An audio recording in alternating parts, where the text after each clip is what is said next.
The iPad mini 2 was released alongside the second major update to the iPad line in 2013, that being the release of the iPad Air. Although the Mini 2 looked identical to the first iPad mini, it marked a huge change in the iPad mini line, arguably making it the best iPad mini released to date. Following iPad minis would add on to the spec bumps, but the second gen iPad mini brought some of the most important updates that I'll discuss in this video. Hi, welcome to the TC. My name's David, and today we're going to be taking a look back at the iPad mini 2, and we're going to see how it fares in 2021, nearly 8 years later.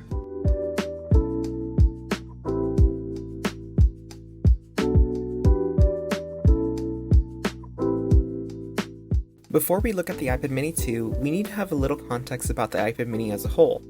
The tablet market in 2012 was saturated with smaller tablets, allowing for a sort of space between a phone and a laptop. Phones were generally smaller compared to the phablets we have today, so tablets were quite popular for those who wanted a bigger screen but didn't necessarily want to carry a brick in their pockets. I'm looking at you, Galaxy Mega. In 2012, the first iPad mini was released sporting a completely different design from the iPad 4 and iPads before it. It had a completely flat back and came in either silver or black slate backs, and dual speaker grills on the bottom, along with slimming the bezels significantly. This design looks fairly modern even today, and it's still the same design that's being used on the newest iPad mini and the regular iPad being sold. However, the original iPad mini came at a compromise. It was using an inferior display, and it had the same internal specs as an iPad 2, so it was already outdated the moment it was released. The whole A5 debate with software updates slowing it down is another story, but overall, I want you guys to know they did not age well because of these specs. This is where the iPad mini 2 came into play. The iPad mini 2 would be released under the name of the iPad mini with Retina display. I know, Apple always uses the weirdest names, and they honestly still kinda do. Eventually, this would be renamed to the iPad mini 2, and the mini 3 would take its place the year later.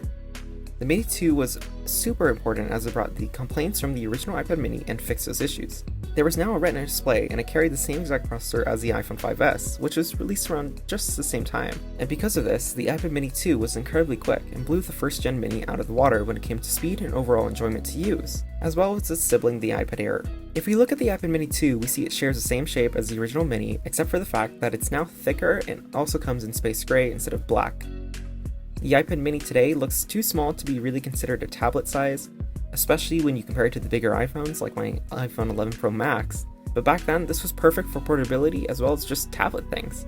There are still some people who swear by the smaller tablet size, and that's perfectly fine. However, I'd argue that the market for smaller devices are dying, and we see this even with the iPhone 12 mini, which reportedly ended production recently. But even though the demand for these smaller devices is dwindling, I can say that using this 8-year-old tablet today isn't as bad as you might think. The specs of this tablet are old, but it doesn't make it bad. The A7 processor surprisingly aged pretty well, and the screen of this iPad aged incredibly. The text on here is crisp, and it gets really bright, especially for indoors use. Obviously, you won't be doing anything serious with this tablet like video editing or playing games at max settings, but it's still quite usable for, well, tablet things. Videos look good on it, and reading books are the perfect size. Because of its small size and weight, it's super easy to carry around, and honestly, I can see the appeal. I won't be trading my iPad Pro anytime for this device, but I can happily say that for those who just want a bigger display than their phone, but not the size of the full iPad, the iPad mini fits the bill quite nicely. The iPad mini 2 is old, and there's no getting around that. But it's running iOS 12, which is amazing when you consider it's a software from 2018, and it even recently received a security update from Apple this year even. Software support on Apple's devices has always been pretty amazing, and this iPad is no exception. Now, I wouldn't go out of my way to purchase an iPad mini 2, but if you have one laying around, I think that you might be surprised with what you can do with it.